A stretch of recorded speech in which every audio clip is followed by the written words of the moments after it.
खबरों के एक्सप्रेसवे से आगे रुक करते हैं सियासी ढाबे का, जहां आज की सबसे दिलचस्प खबर मौजूद है। कारगिल विजय दिवस के अवसर पर प्रधानमंत्री नरेंद्र मोदी लद्दाख के द्रास सेक्टर पहुंचे और वीर शहीदों को श्रद्धांजलि दी।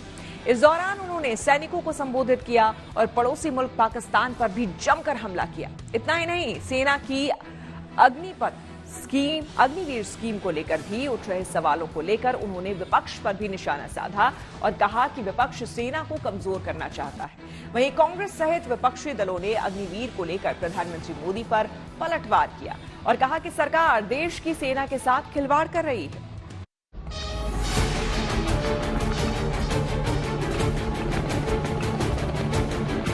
भारत माता की, भारत माता की, भारत माता की।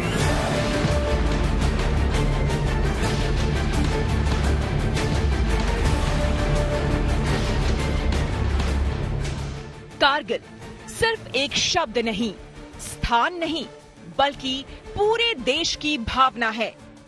कारगिल युद्ध में मिली जीत के 25 साल पूरे हुए तो इसका रजत जयंती महोत्सव बहुत धूमधाम से मना। कारगिल वॉर मेमोरियल से आई तस्वीरों को देखकर हर भारतीय गौरवान्वित हो उठा, जहां आज कारगिल युद्ध के बलिदानियों को श्रद्धांजलि देने के लिए खुद प्रधानमंत्री नरेंद्र मोदी पहुंचे। प्रधानमंत्री मोदी ने द्रास से पड़ोसी देश पाकिस्तान को चेतावनी भी दी। उन्होंने याद दिलाया कि अब तक हुई किसी भी जंग में वो भारत से जीत नहीं सका, इसके बावजूद भी सबक नहीं ली। प्रधानमंत्री ने पाकिस्तान के आतंकी आकाओं को भी चेतावनी दी कि उनके मंसूबों को सेना के जाबाज कुचल देंगे। पाकिस्तान ने अतीत में जितने भी दुष्प्रयास किए उसे मुंह की खानी पड़ी है, लेकिन पाकिस्तान ने अपने इतिहास से कुछ नहीं सीखा है। वो आतंकवाद के सहारे, प्रॉक्सी वॉर के सहारे अपने आप को प्रासंगिक बनाए रखने का प्रयास कर रहा है। आज जब मैं उस जगह से बोल रहा हूं जहां आतंक के आकाओं को मेरी आवाज सीधे सुनाई पड़ रही है, मैं आतंकवाद के इन सरपरस्तों को कहना चाहता हूं कि उनके नापाक मंसूबे कभी कामयाब नहीं होंगे। आतंकवाद को हमारे जाबाज पूरी ताकत से कुचलेंगे, दुश्मन को मुंह तोड़ जवाब दिया जाएगा। पाकिस्तान को चेतावनी देने के बाद प्रधानमंत्री मोदी ने विपक्ष के नेताओं को भी आड़े हाथों लिया। प्रधानमंत्री मोदी ने सेना की अग्निपथ योजना को लेकर राजनीति कर रहे विपक्ष पर भी जोरदार हमला किया। यही नहीं, उन्होंने ये भी कहा कि अगर विपक्ष आज सरकार में होता तो विजय दिवस का उत्सव भी नहीं मना रहा होता। अग्निपथ योजना के जरिए देश ने इस महत्वपूर्ण सपने को एड्रेस किया है। अग्निपथ का लक्ष्य सेनाओं को युवा बनाना है। अग्निपथ का लक्ष्य सेनाओं को युद्ध के लिए निरंतर योग्य बनाए रखना है।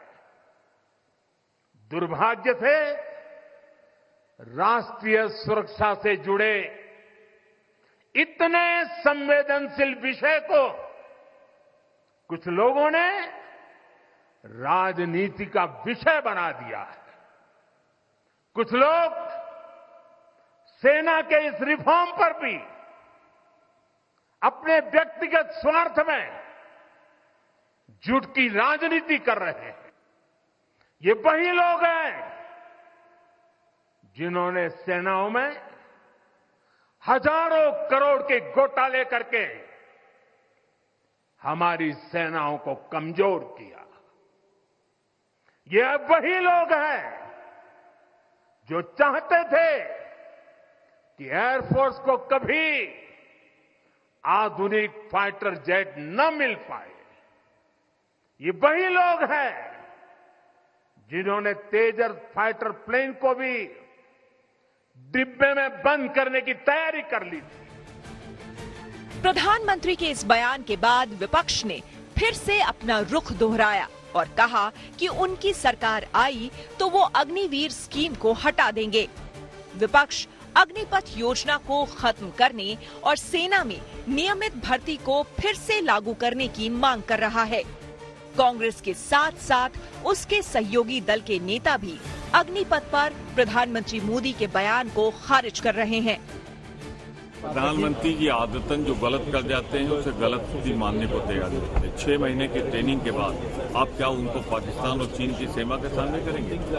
जो सेना है आपके सामने जिसे आज आप संबोधित कर रहे थे, ये विश्व विजयी सेना है, भारत की बहादुर सेना है। मैं उनकी शहादत को कारगिल पे प्रणाम करता हूँ, सलाम करता हूँ और इसे या तो समाप्त कर दें मोदी जी, या जब हमारी सरकार आएगी हम समाप्त। अग्निवीर से पूछिए ना, यूथ से पूछिए, मतलब कमाल है। प्रधानमंत्री जी को अभी भी 240 के लाले पड़ने के बाद भी मैसेज नहीं जा रहा है ना, जाएगा भी कैसे? भैंस, मंगलसूत्र, मुजरा, टूटी काट लेगा, बिजली काट देगा। प्रधानमंत्री मोदी ने कहा कि सच्चाई ये है कि अग्निपथ योजना से देश की ताकत बढ़ेगी और देश का युवा भी मातृभूमि की रक्षा के लिए आगे आएगा। लेकिन विपक्ष इस पर भी राजनीति कर रहा है। इससे सेना का मनोबल गिरेगा। Bureau report, good news today.